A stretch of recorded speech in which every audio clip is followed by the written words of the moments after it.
Buenos días, bienvenidos al acto. Yo soy Vicente Pérez, soy miembro de la Asociación de Vecinos del Imparcial, soy miembro también del Ciclo Cultural y también pertenezco pues, a esta comisión que se ha creado en torno al 125 aniversario de la inundación que hubo en Consuegra en 1891. Primero, la secuencia de actos, va a tomar la palabra Gregorio como representante de la Asociación de Vecinos del Imparcial. Buenos días. Os doy la bienvenida a todos en nombre de nuestro presidente, don Ramón Luis Gallego, que no ha podido asistir por causas laborales.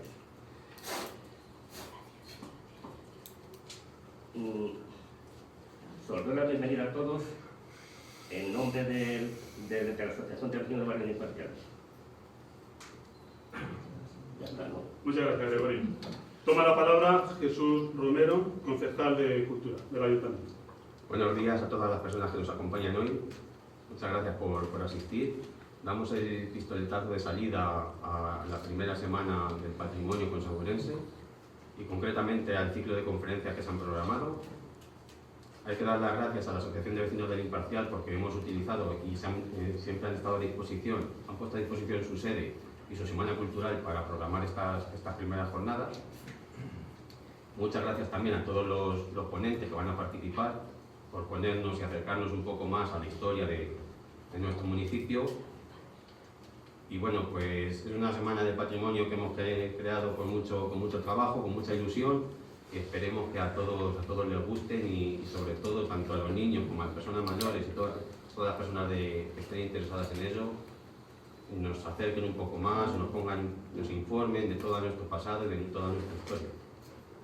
Ahora Vicente se va a encargar de presentar el acto y va a ser el que va a dirigir todo. Muchas gracias, Jesús. Bien, pues como decía Jesús, corroborando sus palabras, hoy en este acto convergen tres iniciativas. Una es la Semana Cultural de la asociación, que viene realizándolas anualmente y que finaliza hoy, no en este acto, finalizará esta tarde con la clausura. Otra iniciativa que converge es, como antes he dicho, la del 125 aniversario de la inundación, de la trágica inundación que sufrió Consuegra. Hay una comisión nombrada y entonces los actos pues ya están iniciados. Próximamente se tendrá en la página web la programación de los actos, pero ya el otro día ya se hizo un recorrido el viernes, una ruta inaugural por los espacios del pueblo que son más representativos de aquel acontecimiento. Y la tercera iniciativa que converge es la que hoy empieza, que es la primera semana de patrimonio histórico de Consuegra. Es una semana con mucha plagada de muchos actos, todos culturales, va enfocado a todas las edades, hay desde niños, mayores, mediana edad, para que todo el mundo pueda implicarse y pueda, pues a través de estas jornadas, conocer más la historia del pueblo y de paso, pues, conseguir la plena difusión. Hay épocas, ¿no?, de subidas, bajadas, y hay veces que nos perdemos navegando en la historia. No sé si se me oye bien atrás. ¿Se oye? Sí. Vale. Bien. Pues ese es el motivo que nos trae hoy aquí. Y ya que estamos aquí, pues os doy unas breves pinceladas del barrio del Imparcial, que va a ser la tónica también que va a llevar la Semana de Patrimonio, explicando aquellos lugares donde se vayan a desarrollar los acontecimientos. Entonces, lógicamente, pues una pequeña pincelada que seguro que bastante ya conocéis, pero os lo comento. El barrio del Imparcial es un barrio que nace de la caridad, local y nacional e internacional, porque también colaboró mucha gente a la cuestación. Os explico. local porque hubo un señor del pueblo que donó los terrenos para que existiese el barrio, que fue don Antonio del Águila. Luego la iniciativa nacional la llevó el periódico El Imparcial, de ahí el nombre del barrio. El periódico El Imparcial era un periódico madrileño de mucha relevancia, y entonces hizo una suscripción popular que lo ofreció a toda España y canalizó, se encargó de canalizar con esos fondos la construcción de este barrio. A esa canalización de fondos pues estuvo la prensa asociada de Vigo, con los periódicos de la época de allí, de diferentes, de Madrid por supuesto, otros periódicos de Madrid y de otros nacionales. Y además suscripciones particulares, porque que iban abonando al periódico, que fue quien gestionó en definitiva la construcción del barrio. También se canalizaron fondos a través del periódico de otros organismos internacionales. Eso era paralelo a la suscripción nacional que ya había dado el Ministerio de la Gobernación, había abierto una suscripción pública que se canalizó a través de los gobiernos civiles y se canalizaba además a través del Banco de España. Entonces ese dinero, esa parte del barrio del Imparcial y otros barrios que se crearon, como las casas de Cádiz, las casas de Barcelona, las casas de Clero, eso era parte, ¿no? Pero ese dinero que fue a parar a la comisaría regia, que fue que se encargó de hacer la defensa del pueblo, de ahí nuestro río, como está canalizado, con sus antiguos malecones, lo que queda hoy de muros, ¿no? Pues eso, como digo, era paralelo. Bien. El fundador del periódico El Imparcial se llamaba Eduardo Gasset y era abuelo del filósofo Ortega y Gasset. En el momento de la creación de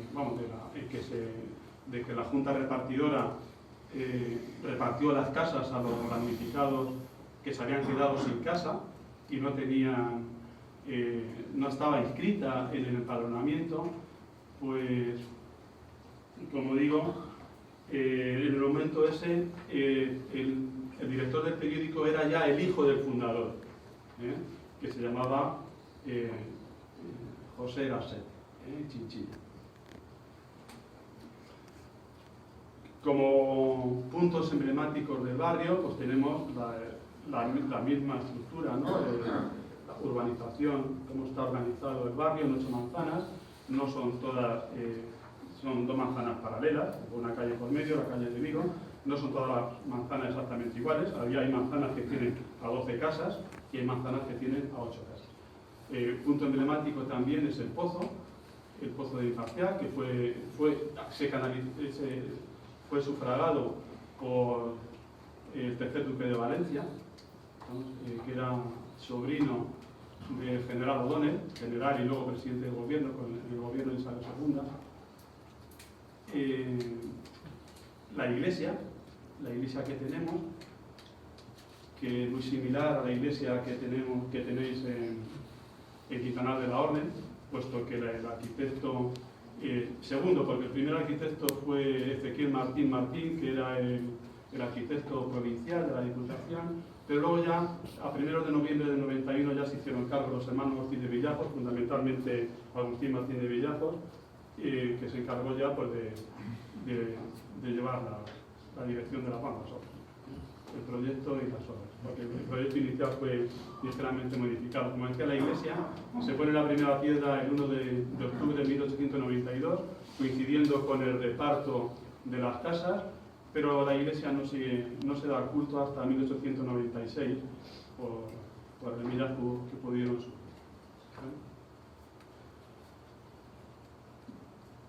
Punto emblemático también era el puentecillo, ya desaparecido, queda ahí a la entrada de la calle Escuelas, y por la carretera, entrada a la carretera de Llévenes, hay un monumento en una placa de cerámica que tiene representado el antiguo puentecillo que pues, conducía las aguas provenientes de los arroyos de la parte de Llévenes y de Mora pues hacia allí. Bien, no me extiendo más pues, porque sabes, el protagonismo indudablemente es de los conferenciantes. Paso a presentar al primer conferenciante, en este caso una señora, Angelines, conocida por todos. Si os parece, dejamos paso a Nines, ya presento aquí. Gracias.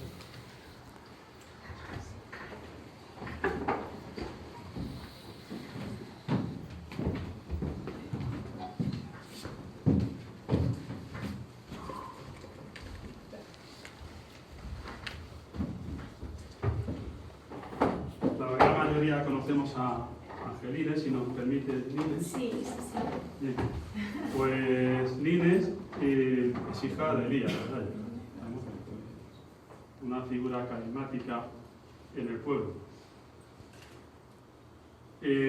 Angelines es licenciada en Psicología por la Universidad Autónoma de Madrid y luego realiza un posgrado en Organización y Recursos Humanos por la misma universidad.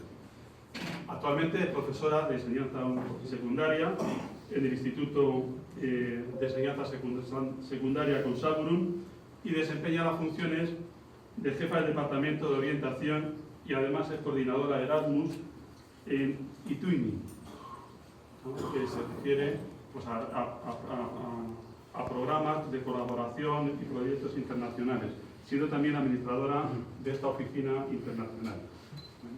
Es presidenta también, desde hace poco, de la Asociación Círculo Cultural Consaburense, que es a través de esta asociación, como decíamos antes, donde ha surgido también la iniciativa, junto con el Ayuntamiento, de la Semana del Patrimonio.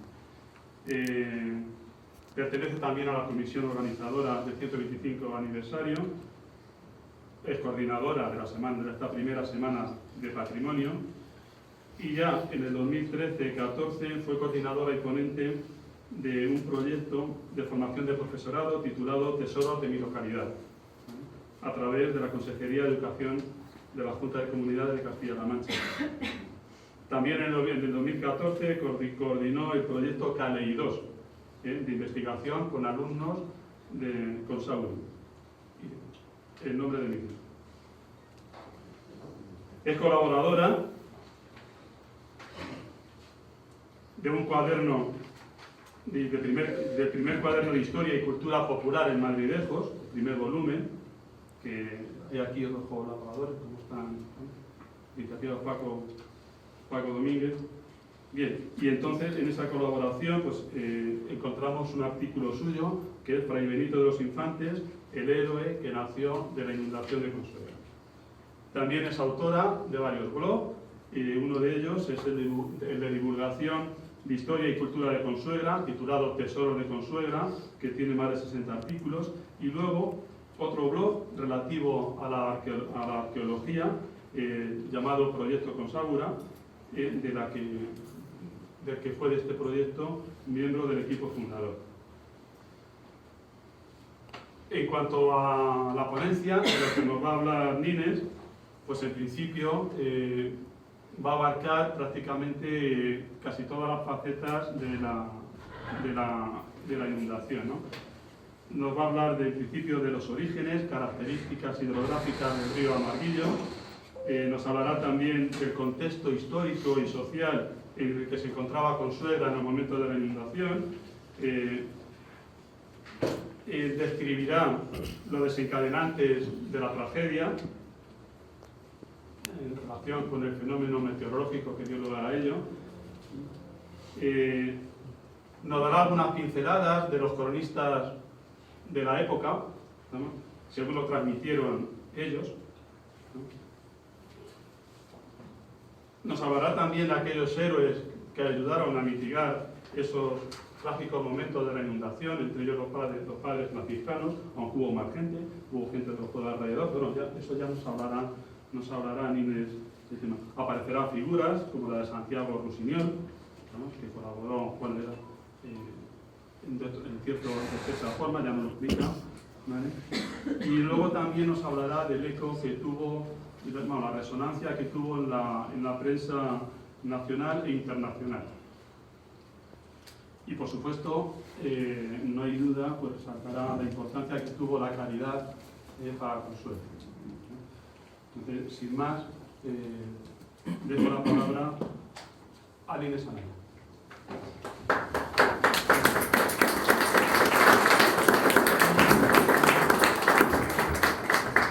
Bueno, muchas gracias a todos por asistir y sobre todo gracias por demostrar con hechos que son seguidores de la cultura, que tienen inquietudes culturales, no solamente de palabra o dándole un like en Facebook, que está como muy ahora en boga, sino asistiendo a este tipo de eventos y recogiendo la información de primera mano.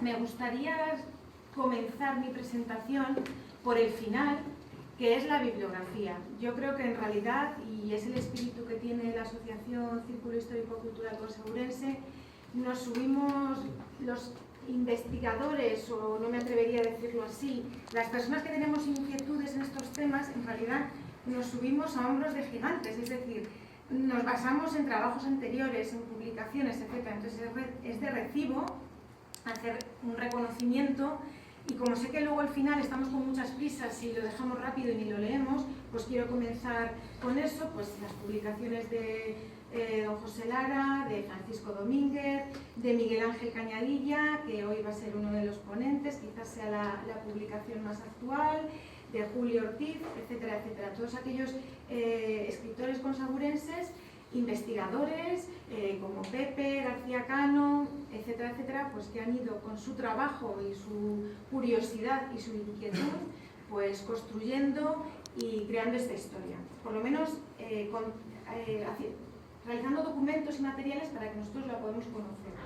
Bien, sin más dilación vamos a comenzar por el principio. Efectivamente, esta presentación trato, no sé, el espíritu con el que la hice fue que fuera no tanto exhaustiva, pero sí que nos ayudara a comprenderlo, tanto a comprender ese suceso, esa tragedia, porque ese desbordamiento tuvo esas consecuencias tan catastróficas, tanto si somos muy interesados y estamos muy documentados en el tema, como si somos absolutamente profanos. Al fin y al cabo esto lo realicé para explicárselo a alumnos de bachillerato del instituto, con lo cual yo creo que si ellos lo comprendieron, pues es buena señal. Yo creo que por lo menos trata de ser didáctica.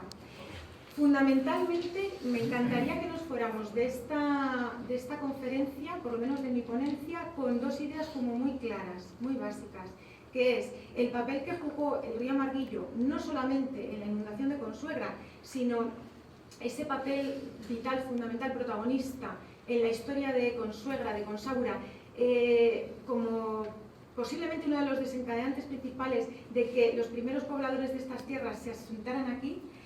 Y por otro lado, la otra gran idea que me encantaría que todos sacáramos de aquí como muy clara es que no fue únicamente un factor, ¿no?, el que desencadenó la tragedia, sino que la tragedia, como casi todas las tragedias de la humanidad, siempre confluyen varios factores nefastos que, digamos, que ocasionan esas consecuencias trágicas. Los orígenes, el principio, el río. Nuestro entrañable río Marguillo forma parte de nuestras vidas, de nuestros juegos infantiles. Yo sí que lo he visto muchísimas veces con mucha agua, así que es cierto que ahora estamos pasando una época muy seca. Este río, fijaos si es importante en la historia de Consuegra, ¿no?, en nuestras raíces, que el vocablo Consaura, el topónimo Consaura, según las investigaciones de Javier García Sánchez, ¿vale?, según un estudio que hizo sobre toponimia en la provincia de Toledo, él nos comenta que hace referencia al municipio en la época altoimperial, más o menos finales del siglo I a.C.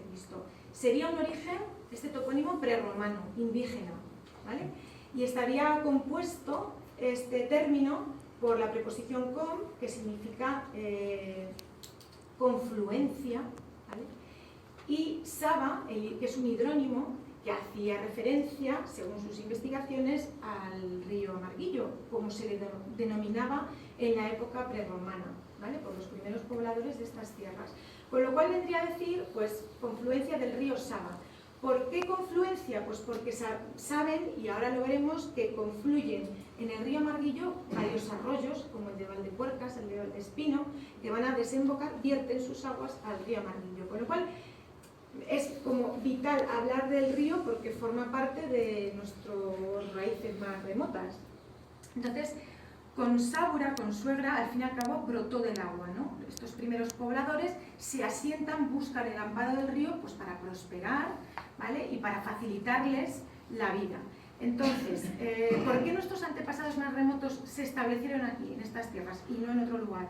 Bueno, por ejemplo, Portanueva, que describe de una forma muy poética en el siglo XVII lo que era Consuegra, incluso nos habla de edificios emblemáticos que aún ahora conservamos, etc., dice que era conocida por su clima, por su tierra fértil, por sus cielos, por su agua muy saludable, cosa que también atrajo a los romanos.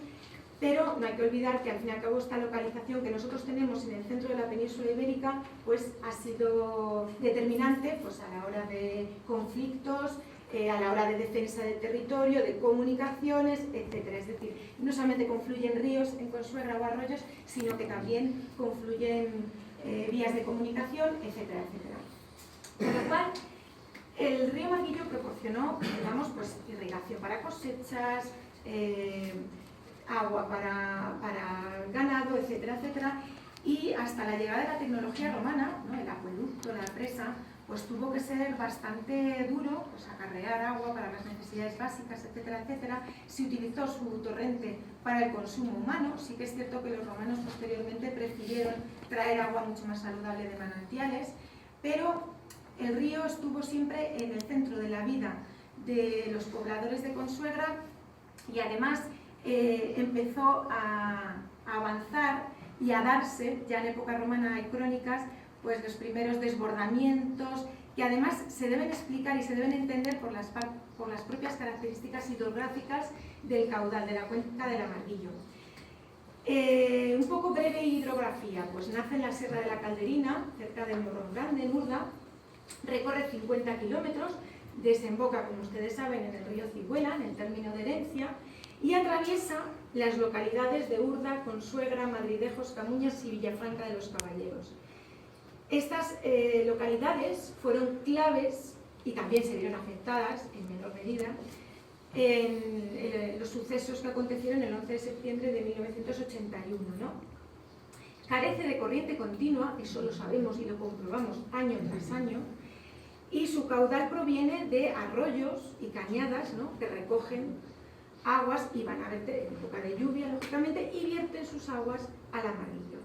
Es un río extremo, como somos yo creo los manchegos, imprevisible, torrencial, ¿vale? Y más o menos esta imagen de la hidrografía, no sé si yo con el puntero esto da aquí o no, sí, ¿no? ¿Se ve? ¿No se ve? Bueno, pues si no, sí se ve, más o menos, ¿verdad? Está un poco cerca. Bueno, vemos que aquí es el nacimiento, ¿vale? Lo que está en rojo es el río Marguillo, está en su desembocadura más o menos, y vemos los arroyitos, ¿no? Que van a ver sus aguas, perdón, este es el río, el arroyo de la Serna, el Valdepuercas, el de Valdespino, pues en época de lluvia recogen agua y la vierten al caudal del Marguillo. Como he dicho antes, forma parte de nuestra historia, de nuestro día a día, desde tiempos inmemoriales, pero además siempre alertó del peligro de sus aguas. Pues aquí vemos una imagen de los años 60, pues de un desbordamiento, ¿no? Tenemos crónicas de desbordamientos en el siglo XVI, en el 1097 también se detalla con el tema de Alfonso VI y su lucha contra los almorávides, en las guerras sertorianas, en época romana, es decir, por ejemplo, en 1704 una inundación dejó la iglesia de San Juan prácticamente en ruinas, se tuvo que reedificar, ¿no? Es el aspecto que tiene actualmente. Es decir, el Marguillo en realidad siempre alertó y siempre era frecuente pues, desbordamientos, encharcamientos, etc. Es un río extremo, vemos que lo vemos casi todo el año, quizá ahora más de lo que a lo mejor venía siendo habitual, seco, sin caudal, y luego de repente pues a lo mejor viene un aluvión, más recientemente, y en fin, y se desborda. ¿Cuál fue el contexto social, económico? Vamos a entrar un poquito ya en materia. ¿Cómo era Consuegra antes de la inundación? Bueno, pues antes de la inundación, Consuegra, según los registros, tenía 1.200 casas, 73 calles, 3 plazas, 4 puentes, 8.100 habitantes, aproximadamente más o menos como ahora, tampoco había mucha diferencia, y era, bueno, pues tenían fama sus rebaños de ganado lanar y cabrío. Un dato que a mí me parece, además, muy emotivo, ¿no?, es que esto ocurrió el 11 de septiembre, ¿vale? Nuestras fiestas patronales son el día 21 de septiembre. Es decir, ya había pasado la festividad de la Virgen de la Blanca, de hecho. Consuegra se preparaba, o sea, los hogares consaburenses estaban preparándose para la feria. La vivimos actualmente con mucha pasión, yo lo sé, y además es muy afamada en el resto de la provincia, pero yo me pongo en la piel de estas personas que tenían muchísimas menos, infinitamente menos distracciones que tenemos actualmente, muchos menos momentos de ocio, de esparcimiento, puesto que su vida era una vida ligada a la agricultura, a la ganadería. Entonces yo creo que deberían incluso vivirlo con muchísimo más pasión, ¿no? Es decir, bueno, pues hemos realizado, lo contaré en la siguiente diapositiva, hemos realizado toda la cosecha, nos queda únicamente recoger la uva, es hora de descansar, trabajamos de sol a sol y estos son los 3 días que tenemos al año de descansar, de rendir culto al Cristo, etcétera, etcétera, ¿no? Yo creo que debería haber como incluso muchísima más ilusión a la espera de la feria que la que tenemos actualmente, que como ya he dicho es mucha. Para que nos hagamos un poco idea, me gustaría leer, este es el programa, lo que aparece aquí, ¿no? Esta imagen es el programa que ya estaba distribuido en los hogares consaburenses de lo que iban a ser las fiestas patronales, se enviaba a los domicilios igual que se envía ahora. Y bueno, pues viene a decir, ¿no?, la exhortación que hace el alcalde es: la renombrada feria de esta ilustre, noble y leal villa, cuya antigüedad data de tiempo inmemorial, se verificará el presente año con más esplendor que en los anteriores, debido al constante afán de acreditar más si cabe sus intereses morales materiales. Es decir, como diríamos así, estaban arriba de todo, se habían venido arriba y estaban preparándose pues para sus días de descanso y de disfrutar. Además, tenemos que tener en cuenta que en la segunda mitad del siglo XIX se dio un auge de la producción de vino en La Mancha, ¿no? Fue como el gran impulso inicio, y los viñedos consaburenses pues seguramente estarían a reventar de uva y claro, sin cosechar, ¿no? Las huertas estaban cargadas de hortalizas, la cosecha recién terminada y los graneros a rebosar de trigo pues para el invierno, ¿no? Ya se había cosechado, en fin, se habían recogido los frutos pues de un año de trabajo de sol a sol. Lo cual, pues oye, nos desgarra un poquito más, porque realmente era el peor momento de todos los posibles de los 12 meses del año. Los desencadenantes, ¿no? Nos hemos situado y ya estamos un poco viviendo esa situación.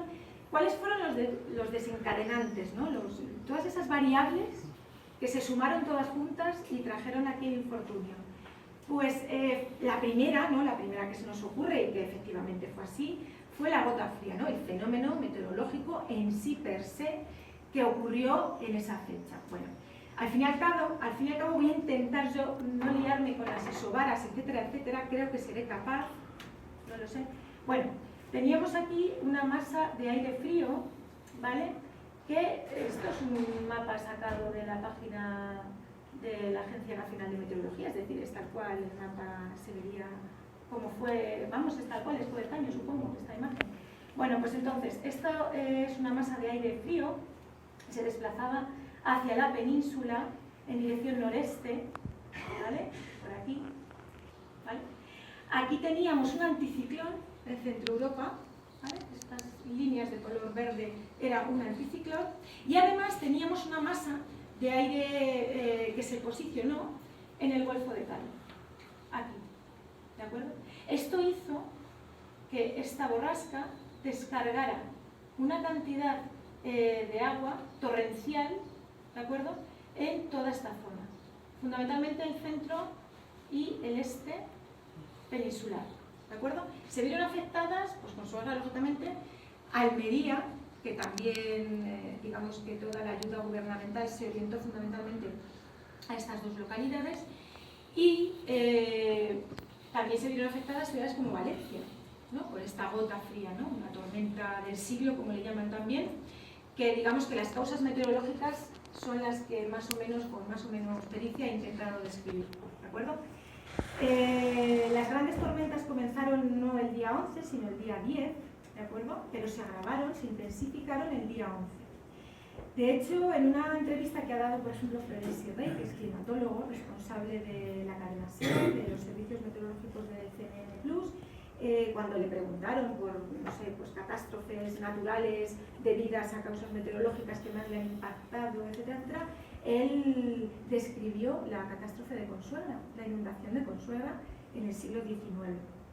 De hecho, yo creo que fue, pues eso, uno de los desastres naturales más importantes de ese siglo, ¿no? A nivel nacional y a nivel posiblemente internacional.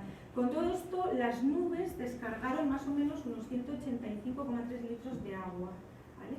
Y bueno, como dato que a mí me gusta resaltar, porque así soy yo, pues la luna estaba como un cuarto creciente, que para quien haga caso del tema de las mareas y tal, cosa que es un hecho, pues no sé si pudo tener algo que ver o no, simplemente es un dato más, ¿vale?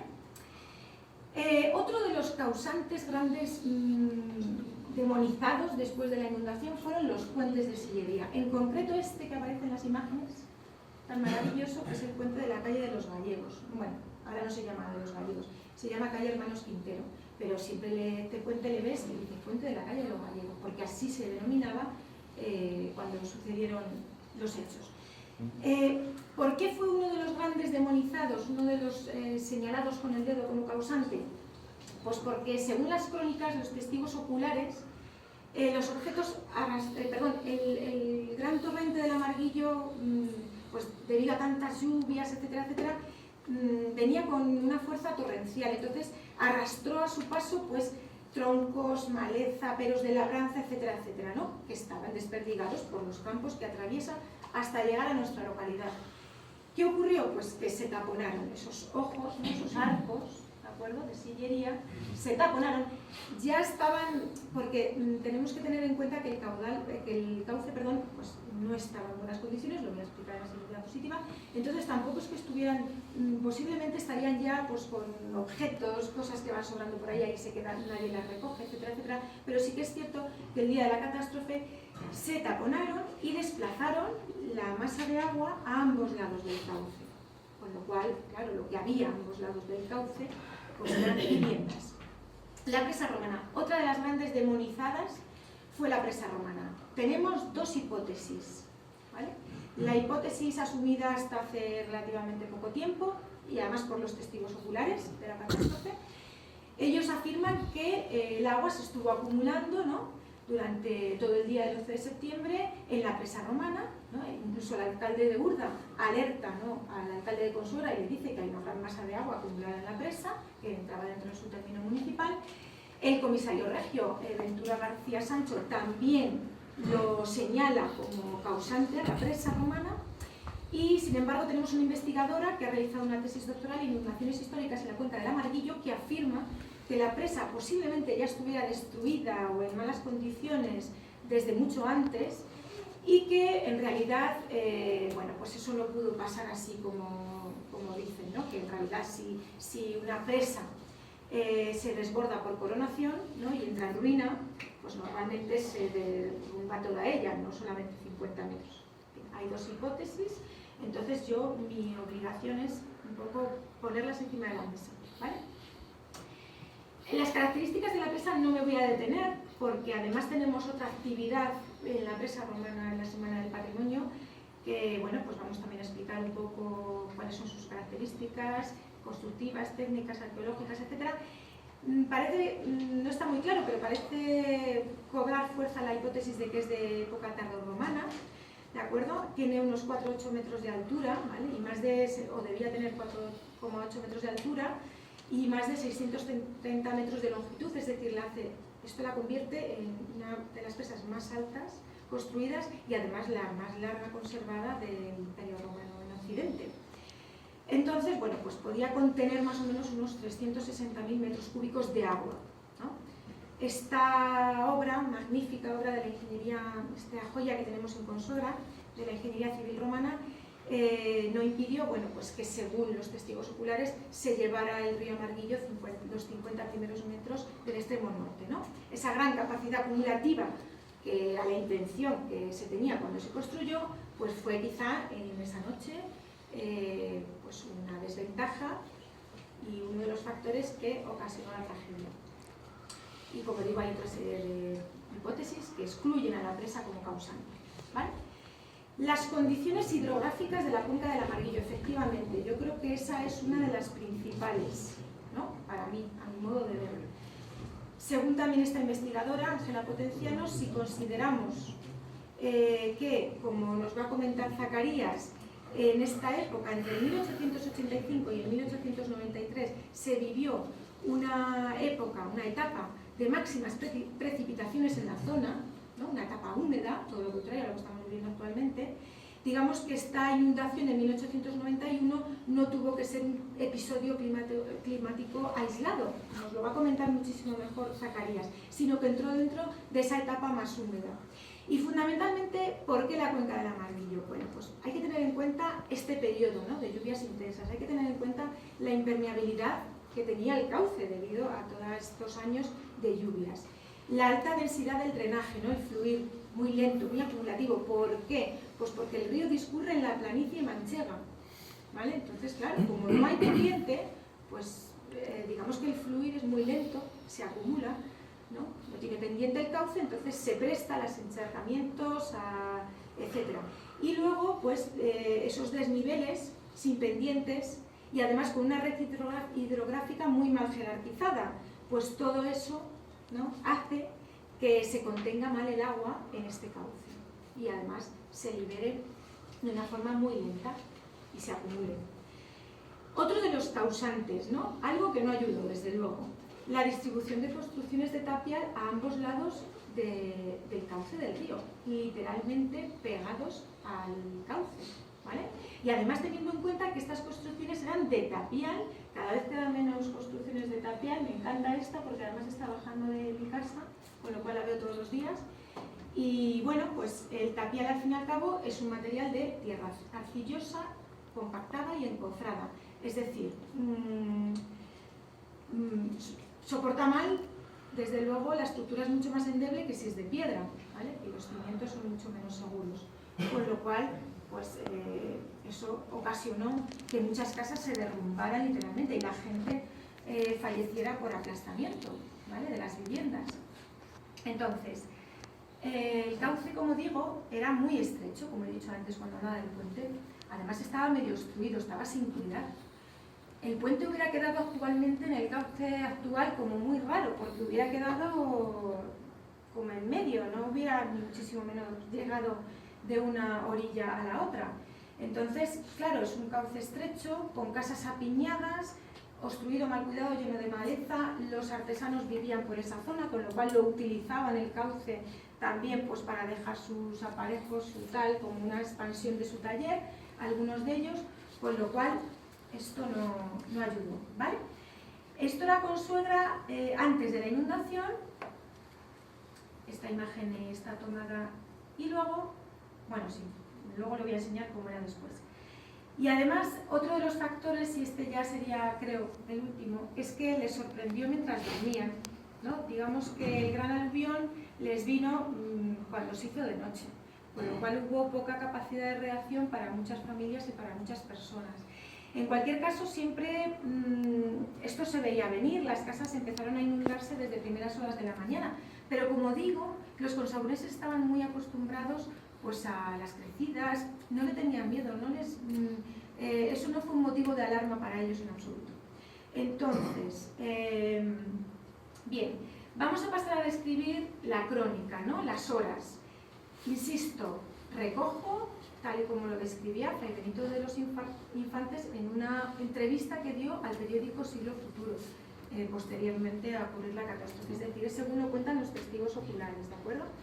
Bueno, pues digamos que el 10 de septiembre las tormentas dan comienzo, ¿no?, y el río Amarguillo, crecido por las lluvias, etcétera, etcétera, pues ya arrastraba objetos que venían del término municipal de Urda, de los campos de cultivo. El 11 de septiembre, a las 8 de la mañana, se dan los primeros avisos de pequeñas inundaciones, ¿no?, sobre todo en los barrios, lógicamente, en las calles que estaban pegadas al cauce. El 11 de septiembre A las 9, ya el 11 de septiembre, a las 9 de la mañana, el alcalde, don Luis Cantador y Rey, pide a los vecinos que vivían en estas calles más cercanas al cauce, pues que se resguarden en zonas elevadas del pueblo. A lo largo de la jornada las aguas fueron retrocediendo y los vecinos, algunos de los vecinos que habían abandonado sus domicilios, vuelven a sus casas, ¿no? Claro, según la impresión que le da a Fray Benito de los Infantes, él lo achacaba a ese retroceso de las aguas, a que las aguas se estaban acumulando en la presa romana, ¿no? Pero eso no era ningún buen augurio, todo lo contrario. Ya por la tarde la situación empeoró. Es cuando el alcalde de Urda alerta de que el Amarguillo tenía una altura considerable y había una gran masa de agua acumulada en la presa, ¿no? A las 10 de la noche, según Fray Benito, se dio una rápida subida de las aguas, ¿no? Hasta una altura de hasta 5 metros en las casas más cercanas al cauce, y los objetos que venían arrastrados por el agua taponan ese puente de la calle de los Gallegos, ¿no? Digamos que él sitúa la hora de crítica, que supongo que fue algo más progresivo, sin duda, pero él lo supone sobre las 11 de la madrugada, ¿no? Y digamos que a esa hora pues el Amarguillo se desborda y el agua empieza a entrar en las viviendas de manera muy violenta, lo que ocasiona que las viviendas se desplomen, ¿no? Los techos se caen, etcétera, los tapiales, etcétera. Con lo cual, como he dicho antes, muchos de los fallecidos fueron por aplastamiento, hubo que rescatarlos de entre las ruinas, ¿vale?, de sus viviendas. Posiblemente, a lo mejor, si las viviendas hubieran sido de mejor calidad, hechas con piedra, se hubieran minimizado el número de fallecidos, posiblemente. Vale. Las aguas empiezan a las 4 de la madrugada, ya el día 12 de septiembre, las aguas comienzan a retroceder y dejan un poco pues, el escenario que además sale reflejado en muchísimos grabados de revistas ilustradas coetáneas, pues de amasijos de escombros, incluso de barrios que ni siquiera se podían adivinar los cimientos de las casas y la estructura que tenía esa calle, de cómo quedaron las viviendas, ¿vale? De hecho, bueno, cito textualmente como lo cuentan los franciscanos: a medianoche con su hora parecía sufrir los horrores de un bombardeo. Las casas se hundían con estrépito, los lamentos no cesaban y aún no había dejado del todo de llover, ¿no? Es decir, ese escenario dantesco de oscuridad absoluta, pensemos que no había alumbrado público, entonces la oscuridad era absoluta, ¿no? Gente que podía sostener un candil para que el otro pudiera ver, es decir, yo creo que esa oscuridad lo hacía muchísimo más trágico y desolador. Entonces, bueno, pues el río Amarguillo, como digo, pues se convirtió en una fuerza ciega que lo arrasó todo a su paso y se produjeron daños cuantiosos, no solamente en Consuegra, sino en la vega de Camuñas, de Madrilejos, de Villafranca de los Caballeros, etcétera, etcétera. Las víctimas mortales se cuantificaron en 359 de forma oficial. Yo sé que, por ejemplo, Miguel Ángel está haciendo otro tipo de investigaciones que nos van a aportar más luz sobre esta cifra. Y digamos que el torrente arrasó 2/3 partes de la población. 2/3 partes de la población. ¿Vale? Un balance de un centenar de casas arruinadas, campos de cultivos, toda la cosecha, ajuares, muebles, recuerdos, artículos de las tiendas, género, es decir, la magnitud es terrible. Y bueno, pues el antes y el después. Aquí no se ve como muy claramente, pero sí que vemos esta zona sombreada, ¿no?, que era lo que estaba construido, y lo que queda muchísimo más dañado, ¿vale?, la zona norte, que esta zona. Y así aparece también en el registro civil de los fallecidos, que viene cuál era su domicilio. Se puede comprobar también que estuvo muchísimo más dañado aquel otro barrio. Esto es una cosa así artesanal que yo he hecho. Me encantaría que se pudiera ver en 2D muchísimo más mejor, pero bueno, tiempo al tiempo. Entonces, bueno, pues en verde, que se ve un poquito peor, ¿vale?, es como era Consuegra antes. He rodeado las calles que existían, que actuaban además como frontera, como límite, que detrás de ahí había eras y huertas, no había nada más, ¿vale? Más o menos iría por aquí, ¿de acuerdo? Y la zona roja es la zona que arrasó el desbordamiento del Amarguillo. Se puede comprobar perfectísimamente que la zona norte se llevó la peor parte. Entonces, bueno, pues aquí llegaría, en la zona norte, todo esto estaba sin construir, por supuesto, ¿vale? Estas eran las calles que actuaban como fin del pueblo, por así decirlo. Finisterrae, y aquí tenemos, pues, igual, ¿no? Todo lo que arrasó. Teniendo en cuenta que los paseos no existían, se hicieron posteriormente, ¿no? Es decir, tuvo su aquel. Vale, tras la catástrofe, el domingo 1 de enero de 1800, para que nos demos un poco, ahora doy datos así, pues para ver, sentir un poco la magnitud, ¿no?, de la catástrofe, que así visto en frío, como que uno no se hace una idea. El domingo 1 de enero de 1893 se reabrió, ¿vale?, de 1893 se reabrió la iglesia de San Juan Bautista, y no se hundió, pero sí que es cierto que quedó muy dañada. Se perdieron obras de arte, archivos que había en San Juan, es decir, hubo pérdidas patrimoniales importantísimas, no solamente los puentes, que también, sino pérdidas patrimoniales incluso en San Juan, por ejemplo.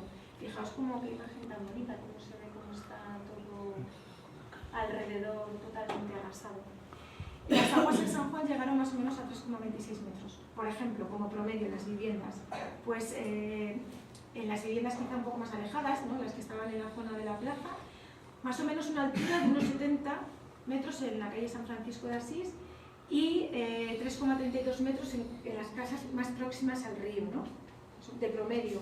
Algunas posiblemente se elevaron mucho, o incluso las destrozaron, y directamente no tenemos ese dato porque no quedó la casa. Entonces, bueno, pues estos son algunos de esas placas conmemorativas que podemos ver por Consuegra, tan interesantes. Las cifras, yo no sé si Miguel Ángel las va a contar. ¿Miguel Ángel? Hoy no, vale. Bueno, más o menos, así, muy rápidamente. 181 paisanos se identificaron como fallecidos, y lo digo bien, identificados con nombres y apellidos. El resto, y esto es un documento que estamos estudiando del juzgado municipal, el resto hasta completar los 257 registrados, ¿vale? 76 consaburenses desaparecieron, pero o no se recuperaron o hubo problemas para identificar los cuerpos. Y luego más adelante os voy a contar por qué. Más o menos 400 casas destruidas, 300 casas en ruina inminente. El agua, como digo, subió un promedio, hubo zonas que más, hubo zonas que menos, de unos 50. Y bueno, pues pérdida de cosechas, 4.000 cabezas de ganado, igual también lógicamente se perdieron, etcétera, etcétera. El juzgado municipal también se vio dañado, le tuvieron que trasladar a un solar que no aparece registrado como el teatro, porque también donde estaba y está actualmente, también se vio afectado por la riada y tuvieron que desplazarse temporalmente. En este documento que, como digo, estamos investigando a pie de río, ¿no?, elaborado por don Francisco Magén, que era escribano del juzgado de instrucción, encargado de registrar la diligencia de los cadáveres, etcétera, etcétera. Más o menos, él fue haciendo un registro a lo largo de todo el cauce del Amarguillo de todos los cadáveres que iban apareciendo, porque lógicamente la riada se los llevó pues hasta localidades como Madridejos, Villafranca, etcétera, etcétera. Entonces, pues, para que nos hagamos un poco una idea, en un auto del 14 de septiembre de 1891 se recoge un acuerdo municipal por el que se prima la salud pública, ¿vale?, al tema de la identificación de cadáveres. Y les comento por qué. Las viviendas amenazaban o estaban en ruina o amenazaban ruina, ¿no? Entonces muchas de ellas hubo que de manera controlada derribarlas. La extracción de los cuerpos fue muy laboriosa, a pesar de todos esos voluntarios que vinieron incluso de otras localidades, estaba siendo muy lenta y muy laboriosa, no existían todas las ayudas técnicas que podemos tener actualmente.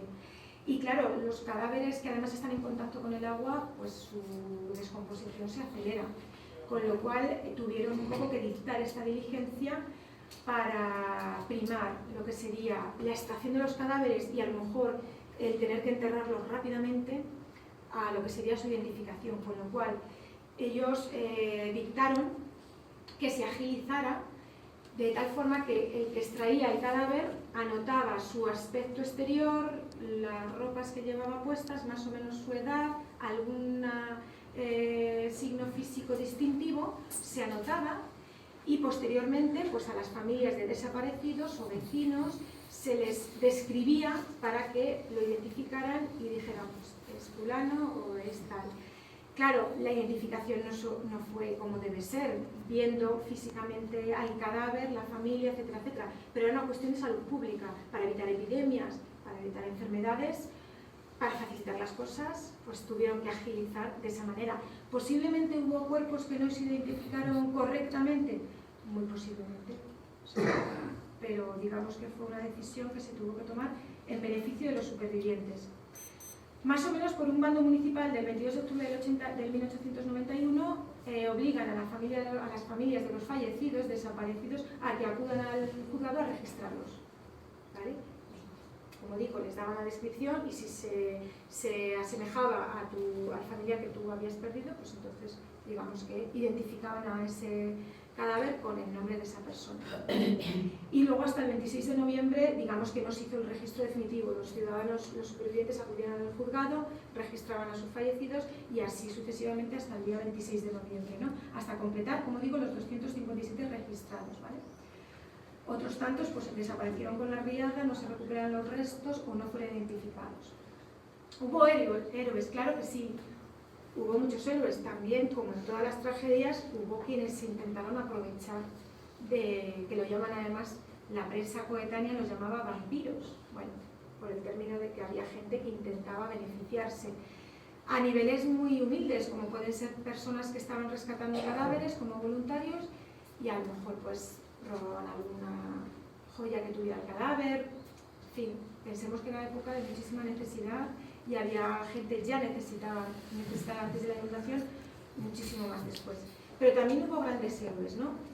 Las horas siguientes al desastre, Consuegra quedó prácticamente aislada, ¿no? Sin funcionar el telégrafo, los caminos en malas condiciones, etc.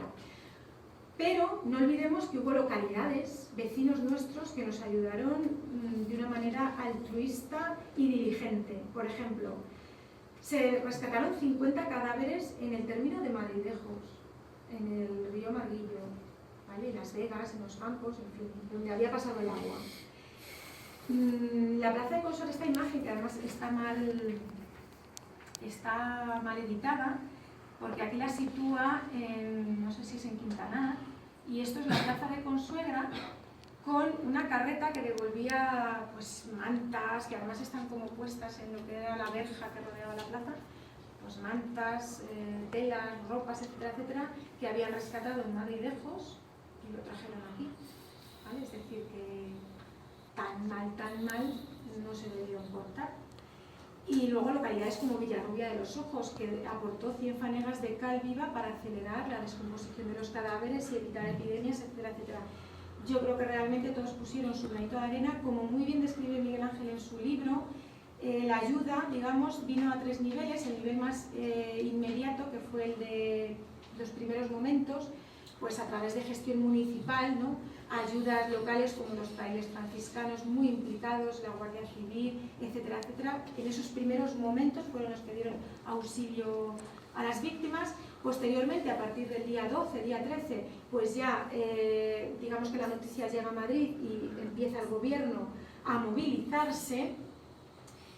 La comunidad franciscana, esta imagen a mí me conmueve poderosamente, ¿no? Este frailecillo joven, muy joven, la Guardia Civil también, pues, ayudando, ¿no? Esto era la ambulancia, lo llaman así, ¿no? La ambulancia de la sanidad, esto era la ambulancia de la sanidad, es decir, fijaos los medios con los que se contaba, ¿no? Por eso la extracción de cadáveres fue tan laboriosa. Fray Benito, que era el prior, ¿vale? La persona de la que escribí el artículo.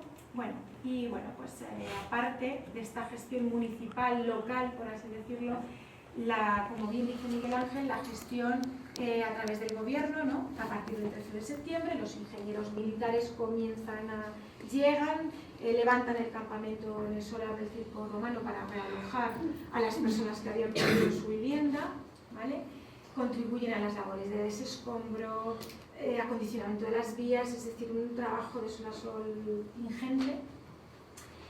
Y bueno, aquí hay algunas imágenes muy interesantes, ¿no? De cuando construyeron los ingenieros, del trabajo de desescombro de los ingenieros, del campamento que levantaron en el solar del Circo Romano, ¿quién lo hubiera pillado ahora del solar del Circo Romano así tal cual? Y bueno, pues los frailes franciscanos, a mí esto también me conmueve, porque ellos no solamente recogían cadáveres, supervivientes, etcétera, sino también objetos, recuerdos personales de la gente, ¿vale? Ropas, y los pusieron en el suelo de la iglesia, pues para el que había sobrevivido y lo pudiera reclamar, lo tuviera. O sea que también me parece un gesto que por lo menos amortigua la catástrofe. Y bueno, pues finalmente hay reconocimientos oficiales de la reina María Cristina, por ejemplo, aquí a los franciscanos, etcétera, etcétera. Y bueno, otro tipo de héroes también, como puede ser Santiago Ruiseñol, que fue un pintor, miembro de la Asociación de Amigos de los Pobres de Barcelona. No me voy a extender mucho también en su labor, en su figura, tal. Estuvo en Consuegra algunos meses y como nota curiosa es que él se llevó de Consuegra algo como muy simbólico, o por lo menos él lo cargó de significado, que son estos picaportes, ¿no? Y él se lo llevó porque eran como el reflejo de la tragedia en sí, y sobre todo, más que de la tragedia, de la capacidad de reponerse, ¿no?, que tuvieron los consaburenses y de resurgir de sus cenizas, que fueron estos picaportes. ¿Por qué? Porque, según él cuenta, pues en estos picaportes se aferraron, estaban en unas portadas, se aferraron supervivientes para evitar que la corriente les arrastrara. Son aldabas. Aldabas, bien, perdón. Son los Aldabas. de las puertas de las casas. Aldabas. Eso. Perdón. Claro, nada. Te agradezco la intervención porque pues, ese término es muchísimo más correcto. Estas aldabas, pues se aferraron a estas aldabas los supervivientes y bueno, pues es una imagen, ¿no?, de la capacidad de supervivencia que tiene el ser humano. Por último, finalmente, la Comisaría Regia se constituye expresamente para la reconstrucción urbanística de Consuegra de Almería y esta empresa duró varios años, es decir, aquí estuvo el comisario Regio durante un tiempo hasta que determinó que su misión aquí había terminado. La noticia tuvo repercusiones para la época, a mí me parece, porque claro, hoy la labor de difusión es muy fácil realmente actualmente con las redes sociales, pero en esa época el impacto que tuvo y la difusión a mí me parece algo admirable.